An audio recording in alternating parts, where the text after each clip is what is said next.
Hi, good evening. Welcome to the special edition of the Let's Save Money show. My name is Jan. I'm from New York City, and I like to help people save money. Recently I had a challenge. If you look back at a week ago, Saturday night, the challenge is this: 3 days, 3 meals each day, 9 meals altogether, but for $7. And I asked people to come in with your ideas. The best ideas come from you guys. I'm telling you. And then wonderful Lynn Wilson from the At Home with Lynn Wilson channel rather. She had some amazing, fantastic ideas. I'm going to hook that video up in the description box below. So here's my follow-up, and here are some tips of my own that I'd like to suggest. If you have a situation where you need to stretch till payday, let's say payday is not for like literally 3 days, and it's two folks at home, and it really, really is a challenge. Okay, I could strongly suggest the following. If you make a batch of something in advance, you can have that already. That way there is no problem. And if you do it earlier in the month when there's more money, it's just easy peasy. You have that already there for the taking. But let's pretend that you don't have it. The cheapest, easiest thing that you can make, as long as you have access to a water faucet, you can always make soup. Soup could be thin, it could be light, or it could be hearty. If you're hungry, the heartier, the better. Get the least expensive ingredients where you may have them hiding in your refrigerator, even in your own crisper, things that you forgot about. That's why it's really important to keep track of your own personal refrigerator inventory. I'm like a stickler about cleaning out my fridge every 7 to 10 days. You could ask Steve Young, and I say that because many times we're in personal chats. I'll say, Steve, please hold on. I'm going to clean out my refrigerator. And maybe we'll be hanging out talking, and I'm literally cleaning out my refrigerator. It's just one of those things because I like to keep track, because the more you know about the stuff that you have, the more empowered you are to control the expenses and so forth. So back to basics, especially when you're really like down. As long as you have access to a water faucet and some stuff, you may have some leftover vegetables. Put that together. Here is a recommended product, always, always. Bouillon, chicken, or beef, or vegetable cubes. Keep them in your home or apartment. They last like a very long time.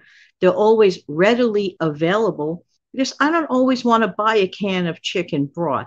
What's the big deal for me to reconstitute some chicken bouillon cubes? It's quite similar. So there you'll have your base for your soup, whatever flavor you prefer. And remember those little, as they call them, food scraps, which I don't like that term, but it's a term that's used. Whatever you may have saved during the week, add that to it. You have any leftover veggies? Add that to it. You can make a cauldron of soup that is a guaranteed for two people 3 nights in a row right there. You didn't even have to leave your house because you have those items. When I've run out of bouillon cubes, I've actually used adobo. This is a great trick. Just adobo, just put that powder adobo into your simmering water. Oh my word, the chicken adobo powder works great when you are out of bouillon cubes. Just saying, just saying. Lynn Wilson had mentioned a while back, and it is true, using elbow macaroni pasta seems to stretch things better. So if you're in a situation like that, find out in your pantry, do you have the elbow pasta or any pasta for that matter? And pasta is always a great food that yields tons of leftovers. You don't have to have a fancy sauce. You can have something like melted butter on it with a little Parmesan cheese and a little bit of garlic powder. And if you have parsley flakes, mwah, I'm in heaven if I have something like that. And if you don't have the margarine or the butter, you could always use a little bit of canola oil or olive oil or vegetable oil, whatever oil that you have on hand. Remember, this is bare bones. You're working with your bare bones till you get paid. You can replenish your situation. A good thing to know, another good method is always be able to learn how to make banana bread, apple bread. To me, this feeds the soul. I have a hankering for banana bread for this weekend. Literally, And I'm going to make me one for this Palm Sunday weekend that's coming up. That's my treat. Instead of like those very heavy, ooey gooey pastries that, I was brought up with, there's nothing wrong with them. They're quite delicious. But I'd rather take a healthier twist, and it's something that I'm actually craving. And it's actually better for me because I can control the amount of sugar in it. So if you're in a bare bones budget, work with things that absolutely you can control the amount of sweetener in it. I love apple breads too. It doesn't have to be the autumn, the fall for me to have an apple bread. If I want some apple bread in July, I'm going to make me an apple bread.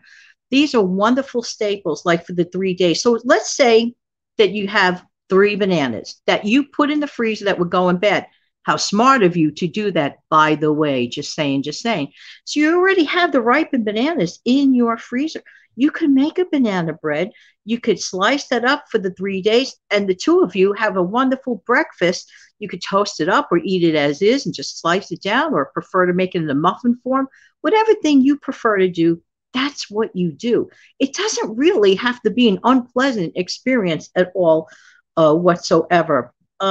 Those pouches of tuna, I've noticed, if you could get inexpensive cans of tuna or inexpensive pouches of tuna or chicken, and I always forget to pick that up for myself. Reminder to self, get the canned chicken, get the canned pouches. Why? Because if it is a bare bones time of the month, or another thing that might happen, which has nothing to do with bare bones, what if you get that last minute call from a friend or a relative? Hi, I'm in your neighborhood. Can I come up? You don't want to have them have nothing. You could easily put together an apple bread or a banana bread, and maybe slap together some wonderful tuna salad or chicken salad. Make sure you keep these items on hand. That's the reason for the stockpiling. Anyone, and I mean anyone, could fall into a situation where you may just have a bare bones situation until payday. I don't mean like forever and ever. If you're in a bare bones forever and ever situation, please make sure that you get the necessary help that you need. I mean, don't be shy. Go to the SNAP office or whatever way you're doing it, computer, whatever way you could do it, you do it. Get the help you need and throw your pride out the window. This is no time for pride. I know I always say it, but I have to say it as a reminder, and especially these days. If you need the help, please go out and get the help. So I just want to remind you of that. And for those that are more fortunate, thank you for all the times that you've ever helped out food banks and organizations of that nature, or whatever charity of choice. Thanks so much. I really appreciate that, because there really is a need, and the need needs to be filled. So a couple of tips. Make sure you always keep pasta in the house. Make sure, okay, dozen eggs. I could go on for like forever about eggs. In fact, I might do a show about that, or if I already did do a show about that, hope you liked it. Put it that way, if that comes up. All right. So thank you so much for your wonderful tips and tricks. What I'm going to do is make a separate show of the viewers' comments, of your guys' comments separately. Okay. I see my phone is about to give out, so I better stop the show before it stops me. Have an amazing, fantastic day. I'm going to close it out. Be right back.